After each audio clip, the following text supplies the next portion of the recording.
So I would just like to say that it would be great if the LA critics community could reflect a little bit more of what LA looks like nowadays and demographically.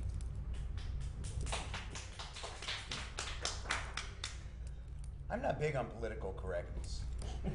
And when I was at the Radar Symposium, there were 5 people that were talking about their vision and manifesto for the future of theater. And then after they were done, and it was like performance art, 360 people in the audience, they said, any questions? There wasn't one question. So I finally raised my hand and I said, as a theater critic, how can I best support you in your manifesto for the future? And one gal said, well, we want features. And that was it. And there was a silence, and then somebody else said, well, you should get in more people of color. There should be more diversity. So the reason why I tend to stray away from conversations of political correctness, also I believe political correctness does not belong in the theater. Theater is theater, and if somebody has something to say, they can say it. But if it's my obligation as a middle-aged white man to get more people, I'm still trying to get me into the theater. So I think it kind of sometimes stymies our conversation. And to get back to more important, I think the biggest issue is, can we really find theater critics, period, that will take over from our generation? That's my biggest concern. Well, when you say theater is theater, but theater is also part of a community. I mean, it should be part of a community. And this community in Los Angeles is no longer a majority white community.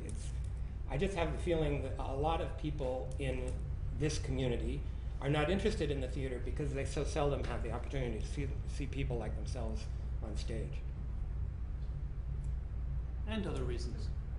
It is complicated. East West Players admitted that the majority of their audience and subscribers and funders are white, not Asian. And the Ebony Repertory Theater gets a lot of that funding too. So it is very complicated. I just didn't want that to be the conversation that fuels what we do for the next generation of art and critics. I appreciate these comments, but I find it interesting that you all critique theater, yet you cannot talk about your peers and which ones. Oh, I'm sorry. Bring up right now. I got to tell you, Harvey, Perr, look, I don't know what it is. I don't know how you do it. I don't know. I read those and I think I shouldn't be doing this, really. I'm humbled. I have something to aspire to. I mean, it took about 6 months of reading Harvey's work for me to finally say, stop trying to be Harvey, invent your own voice. Because in my emulation of him, I found myself spending so much time just trying to craft the perfect word to say. And he's so good at pulling in things from 1960s and 70s and comparing and contrasting. And so I got to tell you, Harvey was my favorite for a long time. I don't really have a favorite now. I love that Stephen Lee Morris, something about Stephen is that, I don't know what it is, it just almost feels kind. Like your reviews are fatherly and gentle, meaning that, I know,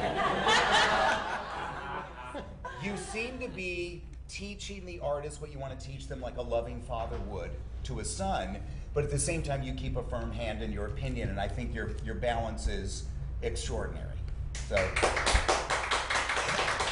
Thank you. Would anyone else like to add anything before we open the floor?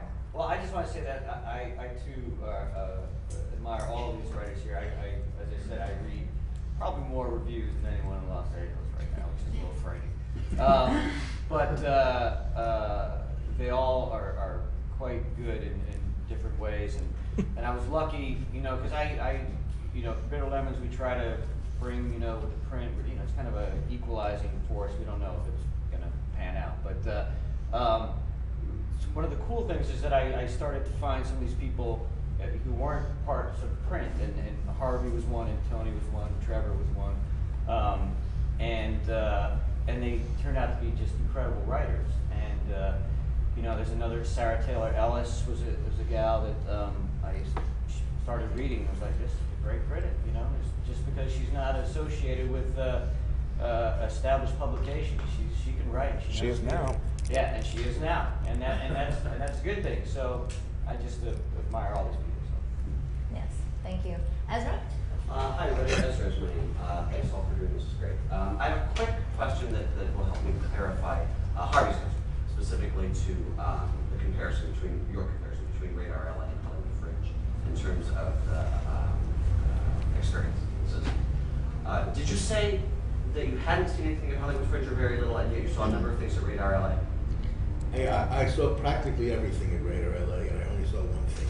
So I'm curious then how you feel compelled to draw a comparison between the two if you only saw one show out of 200. I'm just saying what was that engaged me in the first place. I'm an old man, I gotta tell you. And it's very hard to go to the theater as much as I did last week, and also write as much as I did last week. It's hard. I mean, it wasn't that there were many things on the list of the Hollywood Fringe Festival that I was interested in, that I made reservations for, and I still have 2 to see.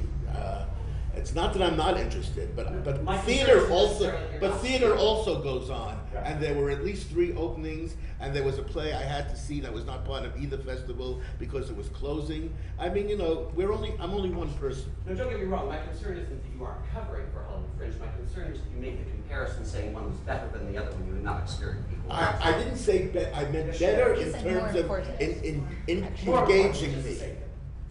So I was just curious how you could manage to make that comparison when you didn't see but one time you were apparently rotten show. I wasn't making a comparison. I was simply saying that Radar LA Festival was, to me, more important in its objectives. That is a comparison. Okay. I disagree wholeheartedly. It's more important. You First know, of all, this is their second year, and now we don't know what will happen next, and they're having fun. So just point of interest for all. You know, Ezra, this is fascinating for me because the Radar, I saw 10 of the 11 shows. And there is something odd going on when I notice all the critics accepting shows at Red Cat and LATC, and they happen to be nicer theaters. There was some of that going on. There was a lot more attendance at Radar, I've noticed, by the press and big Uber pieces than there was for the Hollywood Fringe. But I think also because it was associated with TCG's 50th anniversary. So that certainly brought a lot of people. Was created to entertain the TCG audience. Right.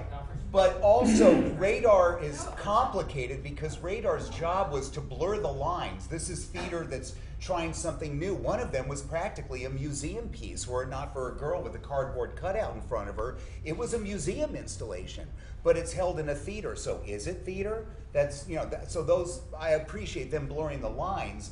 But as far as entertainment, the Radar was really interesting because there was a lot of, wasn't that great? And then as soon as you're in the hallway, it's like, God, that wasn't that good. People were actually celebrating these shows, but a lot of them did not succeed as being entertaining. I have no problem with what Radar LA is doing. I think Right. they should do it every single year, and it should happen all the time. But there's just my concern was with the comparisons only. Right, but it did seem more glamorous. Oh, of course it does. And it was exciting in the same way that the Fringe was. Walking from show to show in downtown LA was incredible. Yeah. And I was thinking to myself while I was there, I wonder if this where the Fringe should be. If you go to the Because it Fringe, could be so. if you go to anything called Fringe for glamour, you're on the wrong side. Yes. Was it Radar Fringe? Yeah, I got a question. Yes, actually, can we, since we haven't heard from him yet. Yes. I'm Corwin, Corwin Athens, whatever. I was wondering how you, right? I was wondering how you reconcile the role of a critic. I've been live tweeting, by the way, I'm mid-by.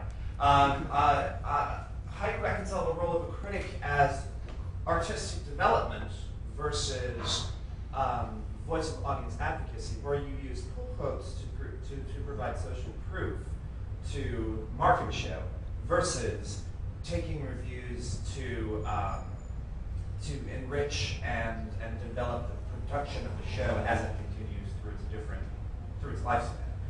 Because, I mean, is everyone following me on this? I'm getting lots of shaking heads. Basically, Well, we don't use pull quotes to market a show, the producers do.